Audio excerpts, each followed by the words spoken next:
5월달은 가정의 달이죠. 왜 이렇게 5월달을 가정의 달로 이렇게 정했는가 하는 것도 참 잘 정했다고 생각합니다. 왜 그러냐 하면은 만물이 소생하게 되고 생육하고 번성하는 기간이 5월달이 될 수 있기 때문에 그래요. 요즘에 새나 여러 가지 짐승들이 짝짓기를 하는 그런 모든 일들을 보게 되게 됩니다. 그만큼 5월달이라고 하는 이 달은 만물이 소성하게 되는 계절이라고 하는 내용의 의미가 뭔가. 그런데 왜 이렇게 가정의 달이 있는 가운데 오늘은 어린이 주일이라고 하는 것을 여러분들이 잘 알고 있습니다. 우리가 성경에서 본문에 말씀하신 것처럼 어린아이가 우리들에게 부모에게 기업이라고 하는 걸 아시죠?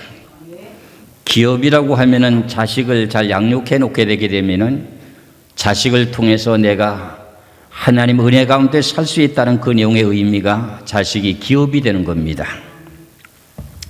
성경에는 여러 가지 내용들이 많이 있습니다만 하나님께서 갈대 우리에 살고 있었던 아브라함을 불러내 가지고 자식을 낳지도 못하고 있는 가운데 세월이 흐르는 동안에 새 천사가 나타나 가지고 아브라함에게 너의 아내가 해가 지나면은 아들을 얻을 것이라고 이렇게 약속하시고 난 후에 그 자녀들을 통해서 앞으로 어떻게 될 내용을 성경에서 말씀하고 있습니다.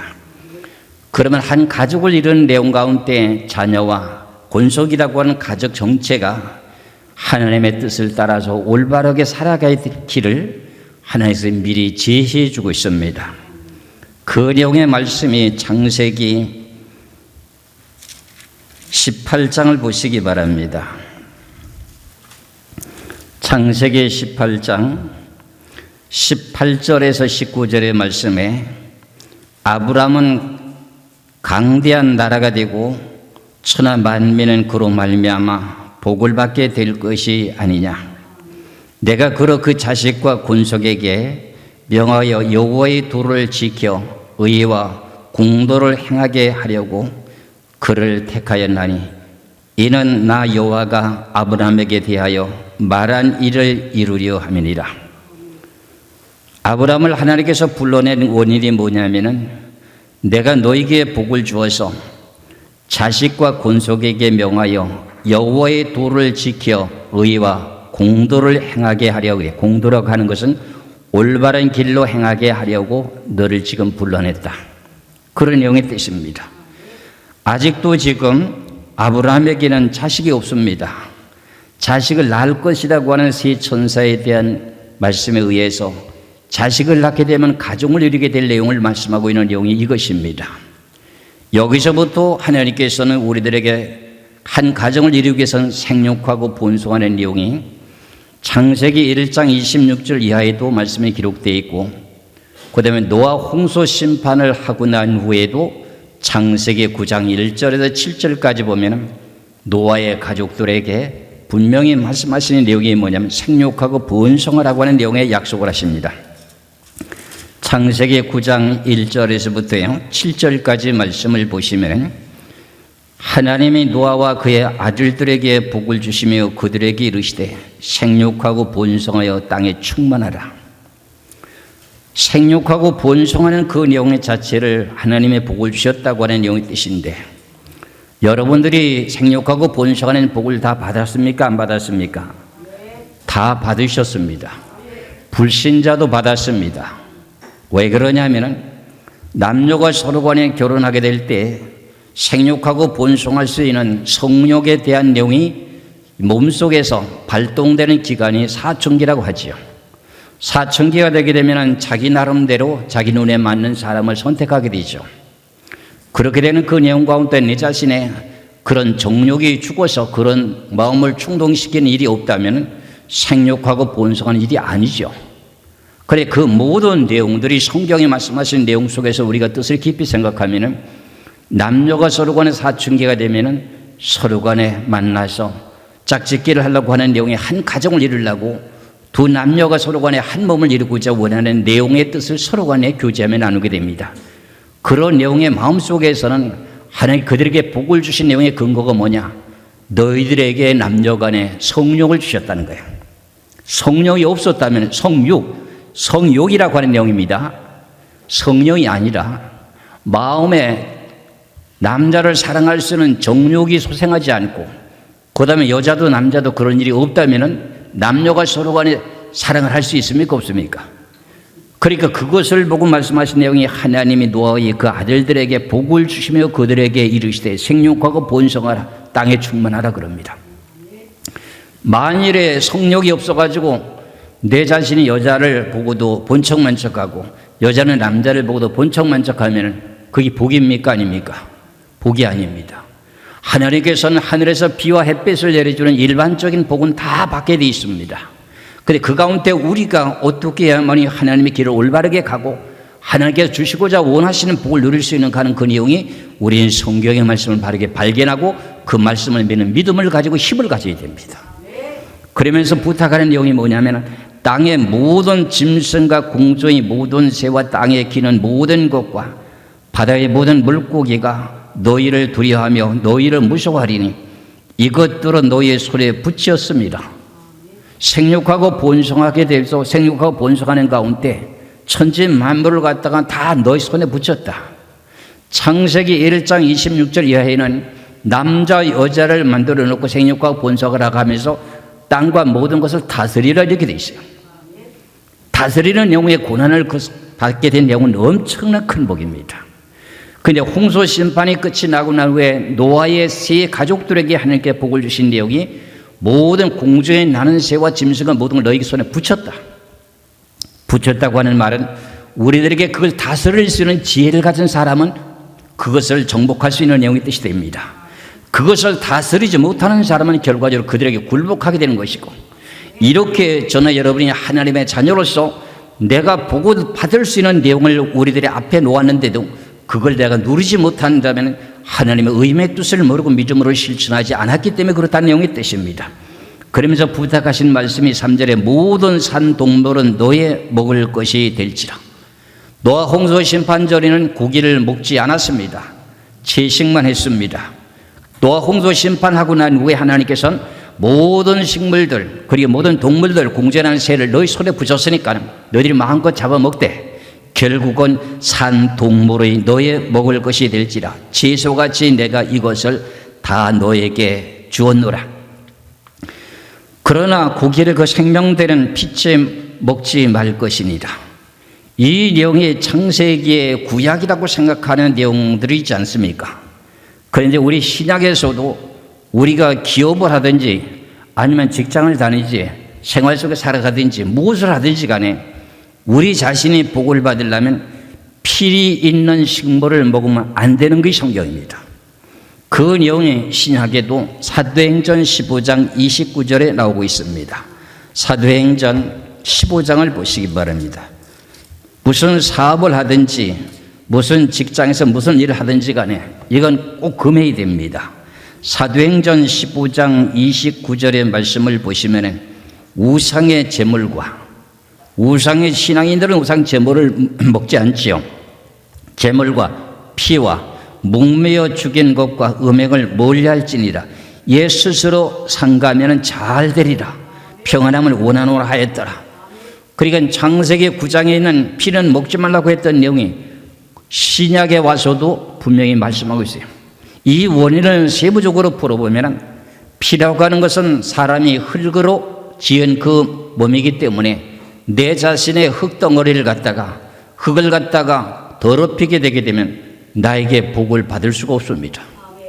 사업하시는 분들 직장이든 무슨 일을 하든지 간에 하나님께서 우리들에게 먹거리를 주신 내용 가운데 공중에 나는 새와 그 다음에 짐승과 어떤 것을 주신다 할지라도 그 내용의 생명되는 피는 땅에다가 물처럼 쏟고 먹으라는 겁니다. 그게 창세기 9장에서 말씀하신 내용인데 다시 한번 보겠습니다. 창세기 9장 3절에서부터 4절까지 모든 산 동물은 너의 먹을 것이 될지라 채소같이 내가 이것을 다 너에게 주노라. 그러나 고기를 그 생명되는 빛에 먹지 말 것이니라. 내가 반드시 너의 피 곧 너의 생명의 피를 찾으리니 짐승이면 그 짐승에게서 사람이나 사람의 형제면 그에게서 그의 생명을 찾으리라. 다른 사람의 피를 흘리면 그 사람의 피도 흘릴 것이니 이는 하나님이 자기의 형상대로 사람을 지었습니다. 너희는 생육하고 번성하며 땅에 가득하여 그 중에서 번성하라 하셨다. 이렇게 생육하고 번성하는 가운데 조건이 하나가 붙었는데 그 조건이 뭐지요? 잘 되기 위해서. 내가 너희들에게 공중에 나는 새와 들에 있는 짐승과 가축의 모든 짐승들을 너희에게 먹도록 허락했다. 그래 그것을 갖다가 채소처럼, 채소는 피가 없지 않습니까? 채소와 같이 피는 땅에다 물처럼 쏟고 먹어라. 그래서 우리 신앙인들은요, 죽은 고기를 먹으면 피를 먹는 것이 됩니다. 죽은 고기라고 하는 것은 사냥한 고기들은 전부 다가 죽은 고기에 오래도록 시간이 지나고 난 후에 먹게 되잖아요. 그래서 신앙인들은 죽은 고기를 먹으면 내 육체의 땅을 더럽힙니다. 무슨 사업을 하든지 무슨 직장에서 일을 하든지 간에 내가 복을 받을 수 있는 그릇이 된다면 결국은 내 자신의 땅을 더럽히지 말아야 됩니다. 그것이 온 가족에게 함께 해야 될 일 중에 하나가 그겁니다. 저나 여러분이나 앞서서 말씀드린 내용과 마찬가지로 목사님 그건 구약의 율법 아닙니까? 이런 내용을 가끔 듣습니다. 제가 아닙니다. 신약에도 분명히 있습니다. 성경을 찾아놓고 보면 그제서야 깜짝 놀라고 이제서 그런 내용을 반성하게 되는 내용이 있습니다. 신앙인들이 왜 피로 만든 음식을 왜 먹습니까? 시장에서 파는 순대라든가 선짓국 같은 걸 왜 신앙인들이 먹습니까? 이런 내용들을 제가 지적해 놓고 보면 깜짝 다 놀랍니다. 근데 그 내용이 결국은 하나님께 복을 받을 수 있는 내용이 아닌데 우리가 온 가족의 복을 받고 살려면 자녀들에게 부모에게도 그걸 지켜야 될 뿐만 아니라 자녀들에게도 철저하게 지키시길 주의 이름으로 축원합니다. 이래서 하나님께서는 우리들을 생육하고 번성하면서 자식을 낳게 되게 되면 자식을 양육을 해야 되는데 우리는 어떻게 양육을 해야 될까요? 입에서부터 말을 하기 시작하고 서로 간에 소통이 될 수 있는 그 내용의 어린아이가 된다면 결국은 찬양부터 가르치셔야 됩니다. 찬양을 부르게 만들어야 됩니다. 잘 들으셔야 됩니다. 찬양을 불러야 되는 내용의 목적이 뭐냐? 하나님께서 사람을 생육하고 번성하게 만들고 사람을 지은 목적이 있습니다. 그 목적은 이사야 43장 21절에 찬송을 부르기 위해서 지었습니다. 이것이 어린아이를 양육하는 시발점입니다.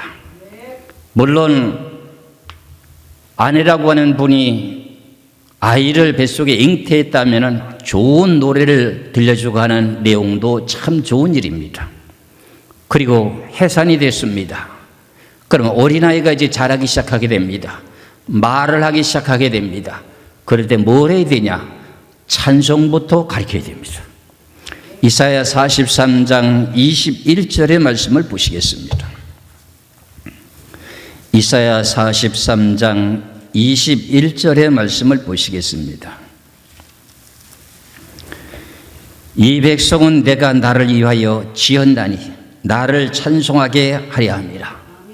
하나님께서 사람을 지은 목적이 뭐냐면 아담과 하와를 지었을 때도 그리고 노아 홍수 심판이 끝이 나건 후에도 생육하고 번성하게 하면서 그 번성하는 복을 하나님이 주시면서 그 내용의 목적이 뭔가 했더니 하나님께 찬송을 받으시기 위해서 그렇게 했다는 거예요. 그런데 우리는 요즘 뭐 트롯신인가요? 그 가요 같은 거 트롯 있잖아요. 텔레비에 나오는 거. 어린 아이들이 10대 소녀가 나와서 참 그 가요를 부르는 거 보면은 잘 불러요. 근데 그것이 결국은 그 집안에 한 신동 났다고 난리가 나잖아요. 저것이 사실상 하나님 보시기에 좋은 일일까? 여러분들 자녀가 노래를 잘 못한다고 신동이 아닌 가요를 못 부른다 할지라도 찬송만 잘 부르면 그게 신동이 아니라 신이 임하는 사람들이 됩니다. 세상 사람들은 그게 신동이라고 말하는지 모르지만 우리 하나님 믿는 자녀가 하나님께 찬송을 부르게 되면 하나님의 신이 그에게 임하게 되어 있습니다. 그것이 제가 말하는 개인의 말이 아니고 성경의 말씀입니다. 시편을 보시기 바랍니다. 22편을 보시겠습니다. 시편 22편 3절의 말씀을 보시겠습니다. 시편 22편 3절에 이스라엘의 찬송 중에 계시는 주여, 이스라엘의 찬송 중에 계시는 주여. 찬송을 하면 찬송의 그 내용의 뜻을 따라서 하나님의 신이 그 찬송을 부르는 그 내용의 곡에 따라서 내 심령을 뚫고 들어옵니다. 하나님의 신이 그 내 마음속에 들어옵니다. 시편이라고 하는 것을 제1편에서 150편까지 이렇게 기록하게 된 내용에 누가 있죠? 다윗입니다. 그분이 이렇게 방대한 성경을 기록하게 된 동기가 뭘까요? 찬송입니다. 그분이 찬송을 좋아했고 악기를 잘 다뤘기 때문에 찬송을 하는 가운데 영감이 임해가지고 하나님의 신의 영감이 임해가지고 기록된 내용이 시편이에요. 신구약의 모든 내용에 가교 역할을 하고 있는 내용의 성경이 시편. 구약에도 신약에도 모든 내용에 다리 역할을 하는 내용이 시편이에요. 그만큼 엄청난 내용의 기록을 한 내용의 자체가 다윗이 하나님께 찬송을 부른 것 때문에 이런 하나님의 지혜를 받았다는 거예요. 그럼 이렇게 자녀들에게 찬송을 부르게 만들고 그런 내용 가운데 걔가 자기도 모르게 하나님의 신이 임재하면서 자랄까요? 아니면 세상 신을 받아서 자랄까요? 하나님의 신을 받아서 성장하게 되는 거죠. 그렇게 되면 우리는 지금 어른이 되었기 때문에 하나님 앞에 제사를 드리려면 구약시대 때는 자기가 형편에 따라서 소를 잡아서 드리든지 아니면 형편이 못 된다면 비둘기를 잡아서 드립니다. 근데 이 찬송을 부르고 이렇게 하는 그 인용 자체가 소라가는 황소에 뿌리 있는 그 값어치가 많은, 황소 같으면 요즘 한 500만 원씩 이상 할 거예요. 그거를 바치는 것보다도 더 낫다고 합니다. 그러니까 어린아이에게 하나님께 하시는 성호를 찬송하게 되는 내용을 입술로 가르쳐주기 시작하게 되면 하나님의 신이 임재하고 그것을 하나님이 받으시는데, 어린아이가 자라면서 나를 찬송한다. 내가 너를 지은 목적이 그거야. 네가 이제 구약시대 때 어른들이, 조상들이 하나님 앞에 제사를 드릴 때 굽이 갈라지게 되는 황소라고 하는 뿌리는 걸 바치는 거, 그거보다 내가 더 낫게 여긴다. 얼마나 좋습니까? 이 내용의 말씀을 우리는 성경을 통해서 보시기 바랍니다. 시편 69편을 보시겠습니다. 저는 여러분들에게 이런 내용의 말씀을 가르쳐 드린 내용 자체가 여러분들은 성경을 알게 되면 그게 힘이 되어야 됩니다. 여러분들이 살아가는 모든 삶의 생활 속에 힘이 되는 것은 내가 여러분들에게 늘 기도는 해드리지만 여러분들이 살 수 있는 내용의 뜻은 성경의 말씀을 얻는 것 자체가 힘입니다. 그것을 가지고 여러분들은 어떤 일이든지 무슨 문제가 부닥치든지 하게 되면 성경에 내가 항상 몇 장 몇 절에 대한 내용을 보이자고 기도하세요. 가르칩니다. 그와 마찬가지로 시편 69편 30절에서 31절의 두 절을 봅니다. 시편 69편 30절에 31절에 내가 노래로 하나님의 이름을 찬송하며 감사함으로 하나님을 위대하시다 하리니, 다윗이 지금 부른 소리입니다. 이것이 소 곧 뿔과 굽이 있는 황소를 드림보다 여호와를 더욱 기쁘게 함이 될 것이다. 그러면 어린아이가 자라면서 하나님의 성호를 찬송하고 찬송가를 가지고 가르쳐줘야 돼요. 세상의 가요의 트로트인지 뭔지 그거 가르쳐주는 것보다 그거 신동이 낫다고 난리가 나는데, 그거보다 더 나은 신동은 찬송을 부르는 거야. 그러면 하나님의 신이 찬송 가운데 임재한다고 되어 있잖아요. 앞서서 보았잖아요. 양육을 하는데 시작이 어떻게 지금 피아노 학원 가야지, 아니면 영수학원 가야 되지, 여러 가지로 배워야 될 그림 학원도 가야 되지, 그런 내용보다는 저는 권하고 싶은 내용이 이겁니다. 찬송부터 가르치기 시작하면 하나님의 신이 임재하죠. 그러면 하나님의 지혜가 임하죠. 세상을 살아가는 모든 내용이 판단력이 생기죠. 무슨 일이든지 앞으로 뚫고 나가면 믿음을 가지고 나가게 모든 시온의 대로가 활짝 열리죠. 가로막히는 모든 내용들이 다 뚫리게 되는 게 성경입니다. 그러니까 여러분들은 어떻게 하시렵니까? 어린아이가 태어나서 말하기 시작하면 뭐부터 배워야 된다고요? 하나님을 찬송하는 걸 가르쳐야 돼요. 찬송을 부르게 되는 내용의 목적은 네가 세상에 태어난 이유야. 네가 세상에 태어난 이유가 찬송이야. 하나님이 너의 찬송을 받으시기 위해서 생육하고 본성에서 너가 잉태해서 이 땅에 출산돼서 나왔어. 그래 너는 하나님을 먼저 찬송하는 내용부터 습관을 기르어야 돼. 그 내용 가운데 시온의 대로가 활짝 열리는 거야. 그렇지 못하고 인간적인 생각의 지식과 철학에 대한 영역에만 얽매여 살다 보면 인간 방법대로 모든 걸 해치고 나가려고 하는데 어둠의 영이라고 하는 그 모든 영들이 앞길을 가로막는데 그 길을 여러분들이 해치고 싸워서 이길 수가 있어요? 못합니다. 그런데 하나님을 기쁘게 드리고 찬송하고 하나님의 신이 임재하고 하나님의 지혜가 임하게 되면 결국은 앞으로 가는 시온의 대로가 활짝 열리게 됐습니다. 그래서 하나님의 말씀이 힘이라고 하는 내용이 그것입니다. 이스라엘이라고 하는 나라는 조그만 나라입니다.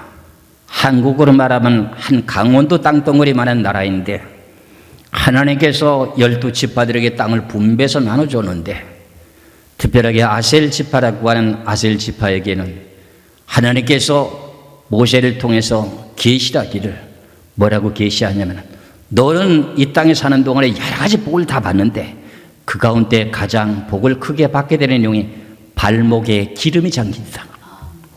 발목에 기름이 잠긴다고 하는 그 내용의 복을 주었는데도 그것이 결국은 힘이 되지 못해서 주 70년의 전 세계 유랑생활을 했던 이스라엘 백성들이 지금도 유랑생활을 하고 있습니다. 그런 가운데 외국에 사는 동안에 자기가 공부를 하면서 대학교를 다니면서 지질학을 공부했습니다. 그러면서 내가 지질학을 배우게 된 내용 속에서는 지하 자원에 대한 내용을 내가 뭔가를 얻고자 원하는 내용의 뜻에서 그런 내용의 과를 택해서 내가 공부를 하고 있는데 그럼 내가 이거 배워서 어떻게 지질학에 대한 내용 가운데 내가 부자가 될 수 있을까 하는 내용의 생각 가운데 외국에서 아무리 그 내용을 가지고 부자가 되려고 하는 내용을 찾아볼 길이 없었는데 머릿속에 생각났던 내용이 뭐냐면 우리 적과 꿀이 흐르는 가나안 땅이라고 하는 아셀 지파에게 나눠준 그 땅에 분배된 그 지역에 기름이 날 수 있다고 하는 내용이 그 내용이 성경에서 그 말씀이 이제 생각이 났습니다. 그 내용 가운데 결과적으로 아셀 지파라고 하는 그 지파 때문에 지금 기름이 퐁퐁 솟아나고 있는 그 모든 내용의 자체가 지금 이스라엘이라고 하는 이스라엘이라고 하는 그 나라는 주위의 팔레스타인과의 서로간의 원수지간이기 때문에 기름이 옆에 나라에서는 퐁퐁 솟아나는데 기름 한 방울 안 팔고 사올 수가 없습니다. 돈을 배로 줘도 못 사면 안 팝니다. 그런데 이스라엘 나라가 기름을 어디서 사와서 유지하고 사느냐? 저 북쪽 노르웨이라고 하는 곳에 가서 기름을 사다가 원유를 사다가 그 나라에 살고 있습니다. 그런데 아셀 지파에게 발목에 기름이 잠긴다고 하는 그 내용 때문에 그걸 갖다 지중해 바다 쪽에 아셀 지파라고 하는 저기 지중해 바다에 지금 걸쳐 있는 땅입니다. 거기 가서 시출하기 시작했는데 결국은 원이라고 하는 기름이 퐁퐁 솟아나고 가스가 무한정 지금 매장돼 있고 지금 중동이라는 나라에 원유가 제일 많이 매장되는 나라가 어디입니까? 사우디아라비아죠. 그 나라 다음에 최고 많은 매장량을 지금 갖고 있습니다. 그 내용 자체가 결국은 하나님께서 말씀하신 그 내용의 자체가 그렇습니다. 신명기 33장 24절부터 한번 말씀을 보겠습니다. 신명기 33장 24절에 아셀에 대하여 일렀으되 아셀은 아들들 중에 더 복을 받으며 그 형제에게 기쁨이 되며 그 발에 기름이 잠길 것이로다 그랬어요. 모든 복을 받으면서도 그 발에 뭐가 잠긴다고 해요? 기름이 잠길 것이다. 이 내용이 한 단어를 머릿속에 생각하게 만드는 거예요. 이것을 유태인들에게 생각을 준 거야. 왜 그러냐? 유태인들은 어려서부터 자녀들에게 자라면서부터 뭘 가르치냐? 하나님의 계명을 철저하게 지키는 걸 가르칩니다. 그리고 어린아이가 자랄 때부터 하나님 그 11조를 드리는 것을 철저하게 훈련을 시킵니다. 그런 가운데 아셀이라고 하는 아셀 지파에게 너에게 여러 가지 복을 다 받되 가장 큰 복이라고 하는 것은 발목에 기름이 잠긴다고 하는 그 내용이 지금 몇 년 전에 이스라엘 나라가 원이라고 하는 기름이 솟아나기 시작하고 있습니다.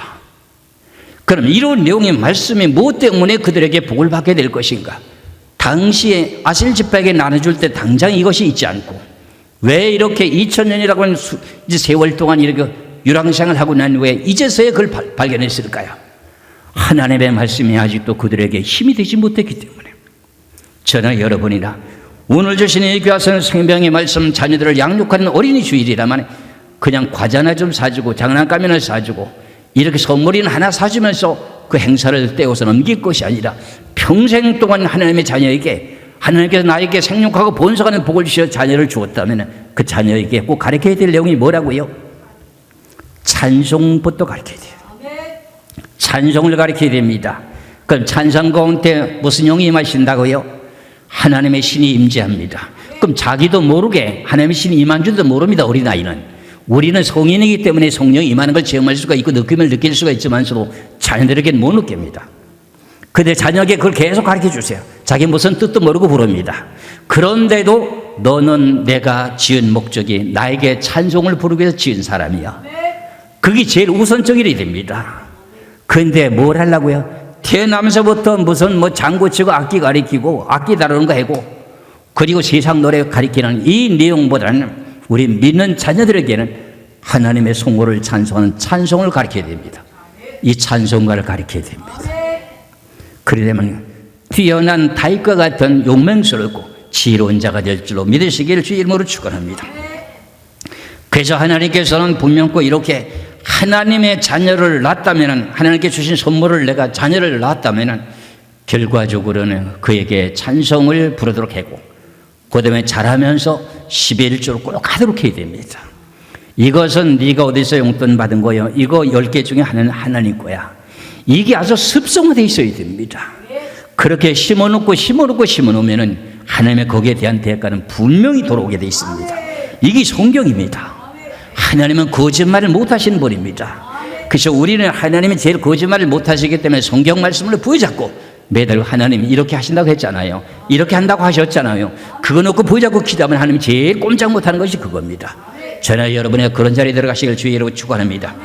그래서 이제 어린이 주일이 되면 대부분이 말씀하신 내용들이 에베소서 6장에 있는 4절의 말씀을 다 인용하시죠. 에베소서 6장 4절에 또 아비들아 너희 자녀를 노엽게 하지 말고 오직 주의 교훈과 훈계로 양육하라 그랬어요.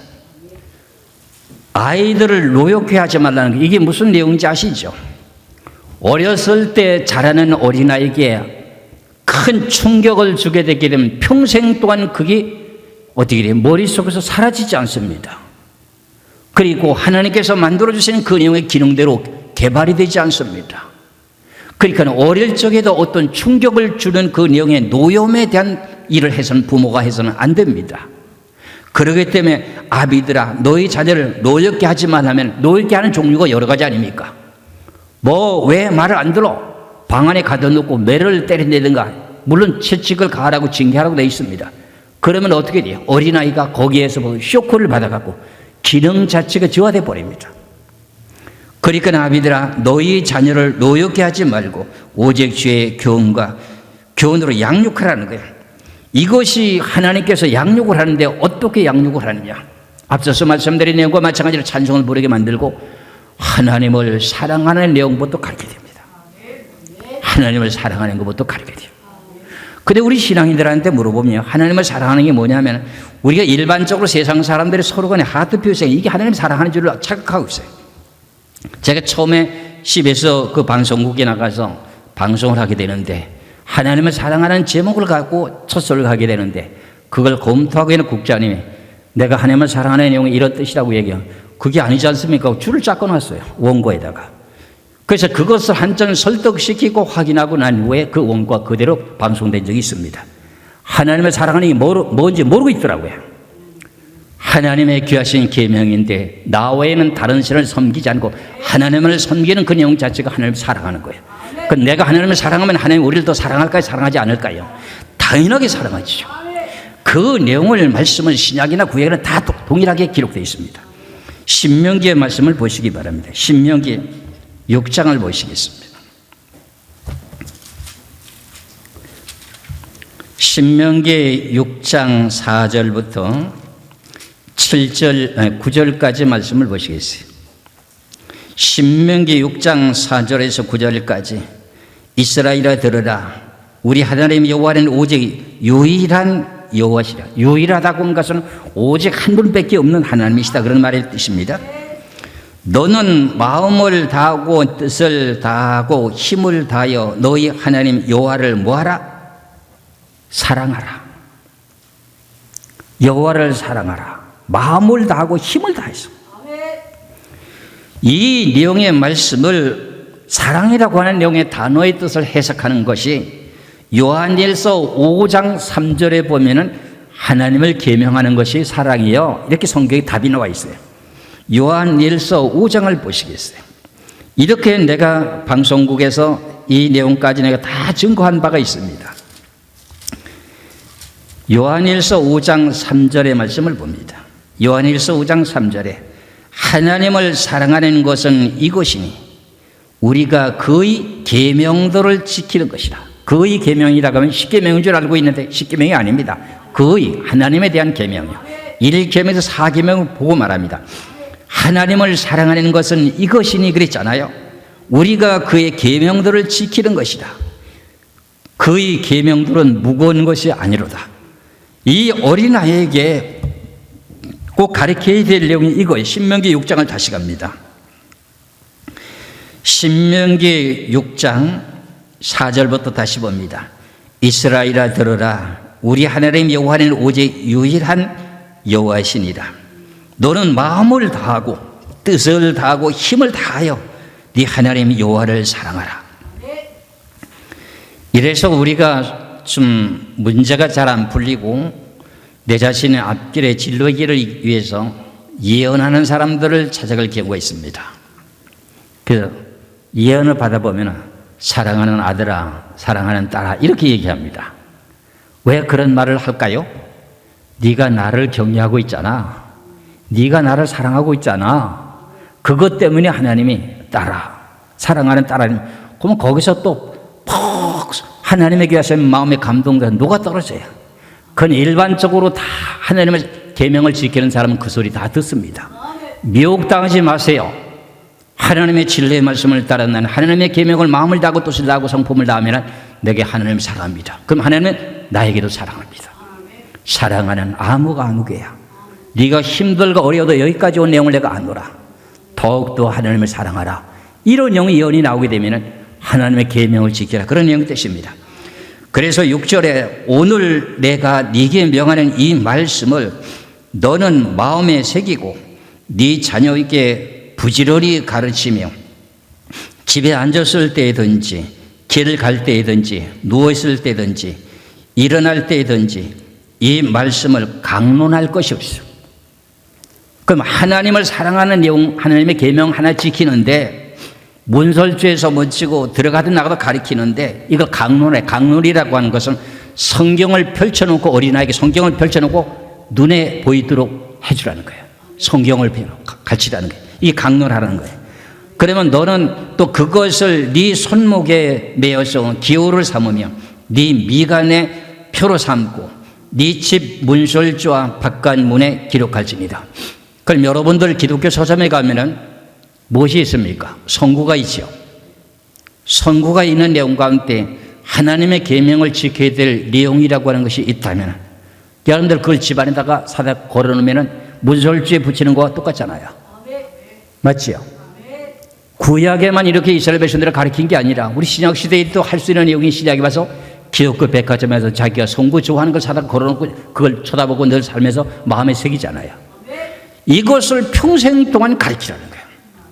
어렸을 때서부터 이스라엘 나라 백성들은 성인식을 13살에 합니다. 13살에 하게 되는데 그때가 되면 벌써 본인이 부모를 떠나서 자수성가할 수 있는 내용을 준비를 하게 되는데 어린아이가 태어나서부터 지금 어떤 무슨 주식에다가 적금을 들어놓습니다. 돈을 예를 들면 한 1,000만 원을 갖다 우리 한국들 1,000만 원을 적금 들어놓고 13살이 되면은 너는 이제 성인이 되었어. 부모를 떠나서 네가 자립적으로 개척해서 나가야 돼. 그래서 태어날 때부터 적금 들어놨던 그 내용에 주식에 적금 들어놨던 그 내용을 갖다 찾아가지고 13년이 됐으니 많이 불었을 거 아닙니까? 그걸 찾아갖고 좀 너는 이제 네 혼자 스스로 개척해서 나가. 자수성가해. 그래서 가르쳐놨어요. 양육이 다 됐어요. 찬송했어요. 하나님과 11조를 가르치는 거 배웠어요. 하나님을 사랑하는 법 배웠어요. 그럼 네가 자수성가할 수 있는 내용은 이걸 꼭 지켜. 그럼 너는 어디 가든지 하나님 성공하게 만들어줘. 이것이 하나님의 뜻이라는 거야. 근데 이런 것을 우리는 지키지 못하고 지금 살아왔다는 거야. 그게 저나 여러분이나 내가 어차피 평생 동안 젊은 모습으로 살다가 죽고 가는 것이 아니라 나도 세월이 흐르다 보면 겉사람이 후패하고 늙어지게 됩니다. 쭈글쭈글하게 돼 있습니다. 그러다 보면은 자기도 모르게 내가 기업으로 양육해놨던 자식을 의지할 수밖에 없는 것이 부모예요. 그러면 그렇게 잘 가르치고 양육해놨다면 자녀가 부모를 잘 공경할까요? 안 할까요? 다음 주에 이제 어버이주일이 거기 나옵니다. 오늘은 어린아이를 가르치는 양육에 대한 내용의 뜻입니다. 이런 것이 철저하게 주일학교 교사 선생님에 맡기는 것이 아니라 부모된 본인이 자기가 배 아파서 난 자녀에게 가르쳐야 될 내용이 이거예요. 이거를 가르치게 되게 되면 결과적으로 마음속에서 어떤 일이 벌어져요. 나도 모르게 내 신이 하나님의 신이 임재한 내용의 뜻이다. 지금 머리 생각이 나네요.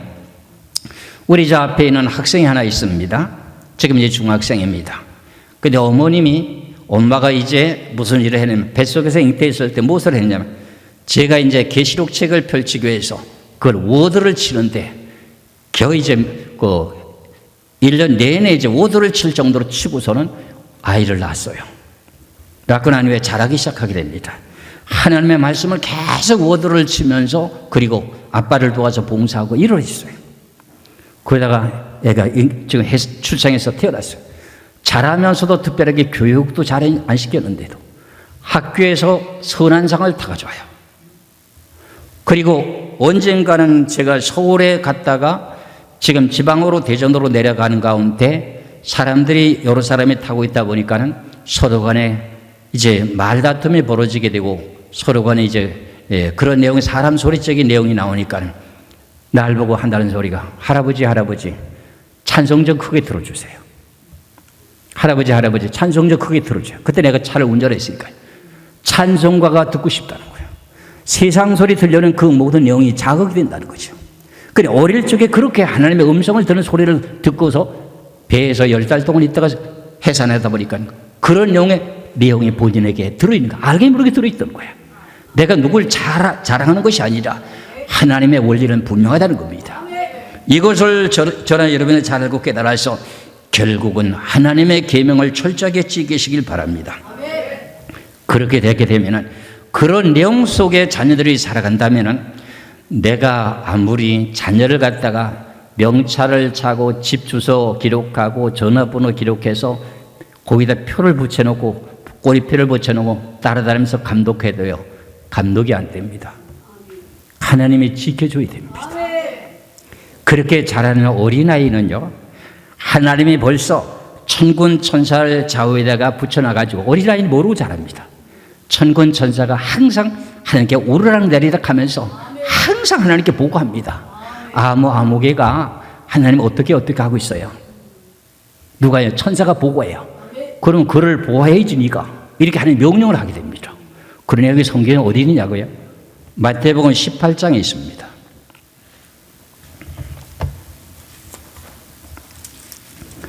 마태복음 18장 10절의 말씀을 보시기 바랍니다. 마태복음 18장 10절의 말씀입니다.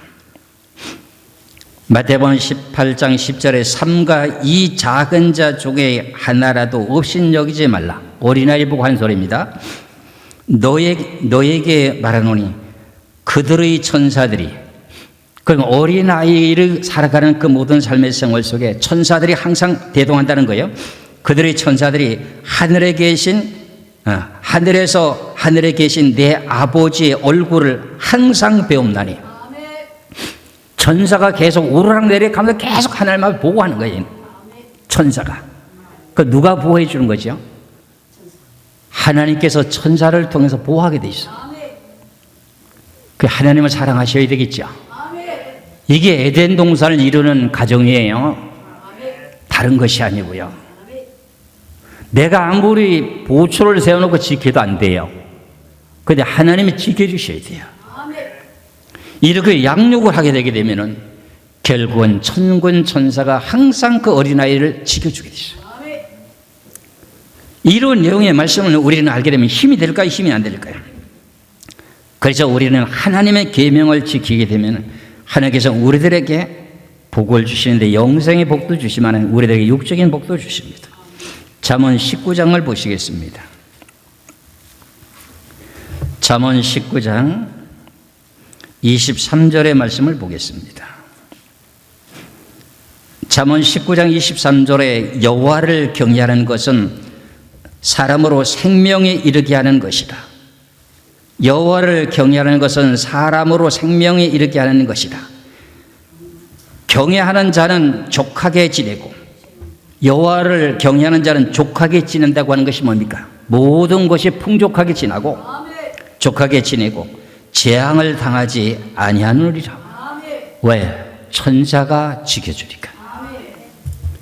이런 내용의 하나님의 교하신 말씀이 계시거늘 어찌 우리는 하나님의 말씀에 기초하여 양육을 받지 못하고 교훈하지 못하고 인간적인 방법으로 교훈하려고 하시는지, 이건 좀 어리석은 일이 아니겠습니까? 이래서 저나 여러분이나 오늘 어린이라고 하는, 어린이 주일이라고 하는 내용 때문에 어떤 선물이나 하나 사주고 그냥 한 해 시작이 끝이 난다면 안 됩니다. 선물이나 용돈이나 좀 드는 것에 해서 안 됩니다. 우리는 평생 이렇게 가르쳐야 됩니다. 평생 가르쳐야 됩니다. 이런 영의 교훈을 가지고 자란 아이들은 이제 성인식을 하게 되면서부터 평생에 교훈받았던 그 내용을 잊지 않고 살아가게 된답니다.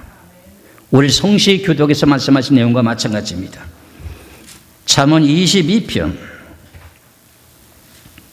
6절의 말씀을 보시겠습니다. 잠언 22장 6절의 말씀에 마땅히 행할 길을 아이에게 가르치라. 그리하면 늙어도 그것을 떠나지 아니하리라.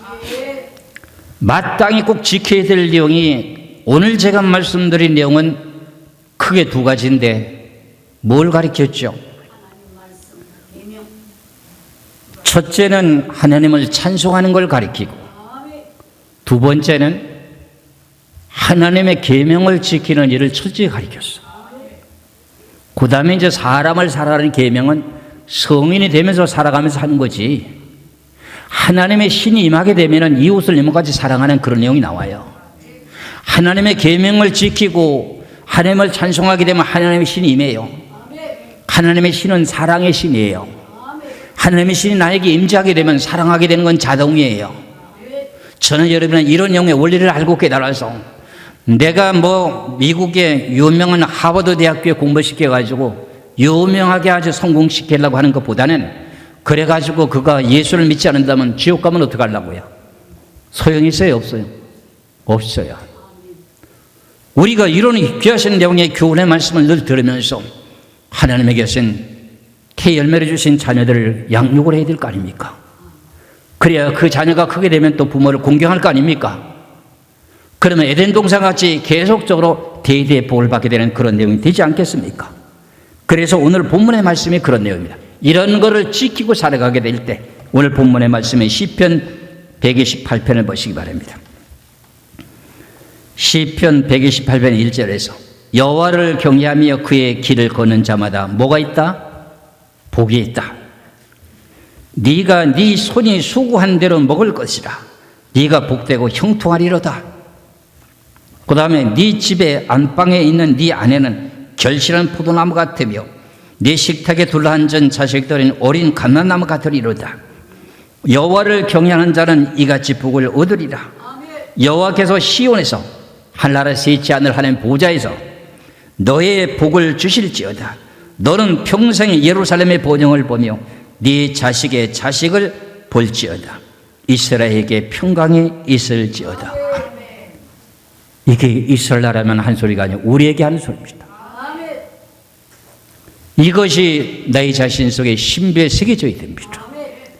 이런 귀하신 여기의 말씀을 따라서 자녀에게 좋은 물건 사주는 것보다 찬송한 곡 하면은 내가 이거 사주지, 이런 식이 되어야 됩니다.